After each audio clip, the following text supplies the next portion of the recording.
ফেব্রুয়ারি মাসের প্রথম সপ্তাহে নির্বাচন হতে হবে। ভাইরা আমার, আমরা কেন নির্বাচনের কথা বলছি? অনেকে আবার নির্বাচনের কথা শুনলে একটু নাক ছিটকান, কথা বোঝেন? নির্বাচন ছাড়াই ক্ষমতায় থাকতে চান, কথা বোঝেন? আমরা বলছি হবে না, নির্বাচন হতে হবে। শেখ হাসিনা 15 বছর আমাদের ভোটের অধিকারকে ছিনতাই করেছিল। সেই ভোটের অধিকার আমরা ফেরত চাই।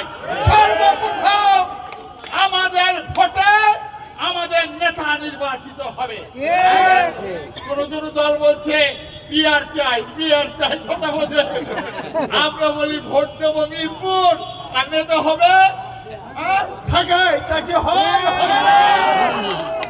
জনগণ দেখে শুনে ভোট দেবে, জনগণ তার পছন্দের মানুষকে ভোট দেবে, এবং এই প্রার্থী মানুষ ভোট দেওয়ার মধ্য দিয়ে, তার জনপ্রতিনিধি নির্বাচিত করার মধ্য দিয়ে এই বাংলাদেশের রাষ্ট্র ক্ষমতা আমরা জনগণের হাতে ফেরত দিতে চাই।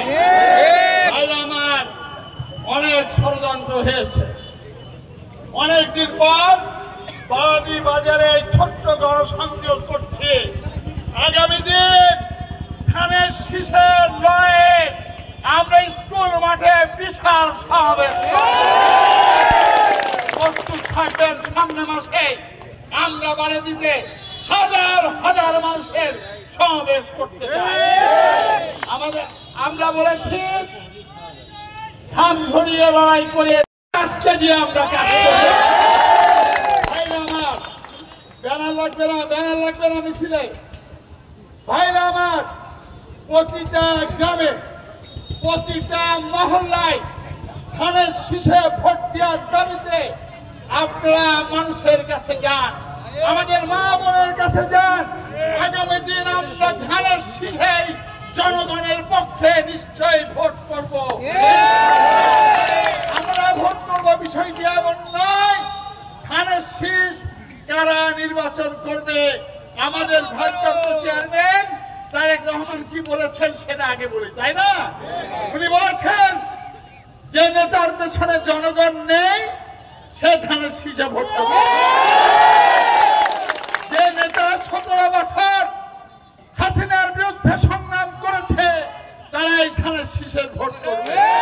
সেই বিবেচনায় আমার এই অঞ্চলের মানুষ, নিপীড়িত নির্যাতিত মুসলিম মানুষ ইনশাআল্লাহ ভোটের লড়াই করবে। অনেকে বলে মাসুদুর শুধু এমপি হতে চাই, কথা বোঝেন? আরে ভাই আমার, 17 বছর লড়াই করেছি, যদি ভোট হতো 3 বার এমপি হতে পারতাম। আল্লাহর ইচ্ছায় এমপি হওয়ার জন্য না, জনগণের অধিকার প্রতিষ্ঠার সংগ্রাম করতে চাই। আমার প্রিয় মানুষকে আমরা বিএনপির পক্ষ থেকে সংগ্রামী অভিনন্দন জানাতে চাই। ভাইরা আমার, আজকে যেহেতু হঠাৎ করে বিদ্যুৎ চলে গিয়েছে, আমার বক্তব্য আরো একটু বাড়িয়ে বলতে চাই। আপনারা জানেন এই বারাদি বাজারে আমাদের প্রিয় নেতা আব্দুল হালিম সাহেব, আমাদের প্রিয় নেতা অলি মোহাম্মদ সাহেব, আমাদের প্রিয় নেতা আবুল হাসেম সাহেব, আমাদের প্রিয় নেতা যোগিন্দর শাহন ভাই আজকে আমাদের সাথে ছিল, এবং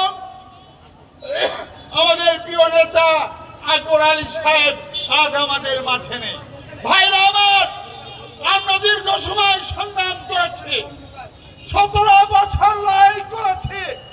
আওয়ামী লীগের দুঃশাসনের বিরুদ্ধে জনগণের গণতান্ত্রিক অধিকার ফেরত নেওয়ার দাবিতে, জনগণের ভোটের অধিকার প্রতিষ্ঠার দাবিকে সামনে রেখে আমাদের সংগ্রাম চলমান ছিল।